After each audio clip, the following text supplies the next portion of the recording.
If you need to change your pie chart into a bar chart in Google Forms, I've got you covered. I'm going to show you exactly how to do it. It's quick and easy. So let's get into it. Okay, so you've collected your responses in your Google form, okay, and you will see them right over here.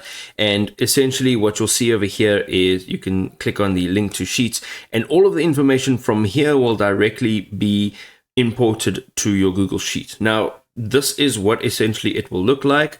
And what we're going to do is we are going to take our data, and if you have a look over here, this should look like a pie chart. Okay, what we're going to do in over here is select the data, go into insert, go to charts, and here we can see currently we go to setup over here.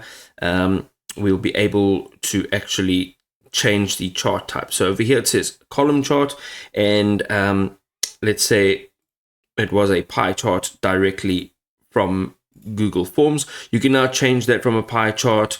You can also make it that bar chart. So you can just go over here.